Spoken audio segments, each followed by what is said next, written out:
ಬಗ್ಗೆ ನಮ್ಗೆ ಅತ್ಯಂತ ಅನುಕಂಪ ಇದೆ. ಅದು ಪಾರಂಪರಿಕವಾಗಿದೆ. ಯಾರು ಇದ್ದಾರೋ ಅವರಿಗೆ ನಿರ್ದಿಷ್ಟವಾದ ಸ್ಥಳ ಗುರುತು ಮಾಡಿ ಅವರಿಗೆ ಗುರುತು ಕಾರ್ಡ್ಗಳನ್ನು ಕೊಟ್ಟು ಅವರ ರಕ್ಷಣೆಯನ್ನು ಮಾಡಿ ಪಾದಚಾರಿಗಳ ಹಕ್ಕನ್ನು ರಕ್ಷಣೆ ಮಾಡಬೇಕಾಗಿದೆ. ಇವತ್ತು ಪಾದಚಾರಿಗಳಿಗೆ ಫುಟ್ಪಾತ್ಗಳೇ ಇಲ್ಲ.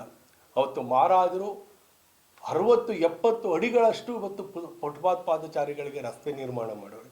ಅದರ ದುರಂತ ಈ ಹೊಸ ಬಡಾವಣೆಗಳಲ್ಲಿ ಫುಟ್ಪಾತೇ ಇಲ್ಲದೆ ಇರೋ ಲೇಔಟ್ಗಳು ಇವತ್ತು ಅಪ್ರೂವಲ್ ಆಗ್ತವೆ. ಫುಟ್ಪಾತೇ ಇಲ್ಲದೆ ಇರೋ ಬಡಾವಣೆಗಳು ಸಾಕಷ್ಟು ಇದ್ದಾವೆ. ಹೊಸ ಬಡಾವಣೆಗಳು ಯಾವುದಕ್ಕೂ ಫುಟ್ಪಾತ್ ಇಲ್ಲ. ಇದು ಅಭಿವ್ಯಕ್ತಿ ಸ್ವಾತಂತ್ರ್ಯದ ಹರಣ ಮತ್ತು ಕಾನೂನಿನ ಉಲ್ಲಂಘನೆ. ಇನ್ನು ಮುಂದೆ ಈ ನಿಟ್ಟಿನಲ್ಲಿ ಗಂಭೀರವಾದ ಹೆಜ್ಜೆಗಳನ್ನು ಇಡಬೇಕು. ಪಾದಚಾರಿಗಳ ರಕ್ಷಣೆ ಆಗಬೇಕು. ಮತ್ತು ರಸ್ತೆಗಳಲ್ಲಿ ಆಸ್ಪತ್ರೆ ರಸ್ತೆಗಳಲ್ಲಿ ಇವತ್ತು ಸುರಕ್ಷತೆ ಇಲ್ಲದ ಸಾಧನಗಳನ್ನು ಇಟ್ಟುಕೊಂಡು ಪಾದಚಾರಿ ವ್ಯಾಪಾರಗಳು ನಡೀತಾ ಇವೆ. ಎಕ್ಸಾಂಪಲ್, ಈ ಬಲೂನ್ ಸಿಲಿಂಡರ್, ಇದೇ ರೀತಿ ಕೆಲವು ತಿನ್ನುವ ಪದಾರ್ಥಗಳು ಆಗ್ಬೋದು.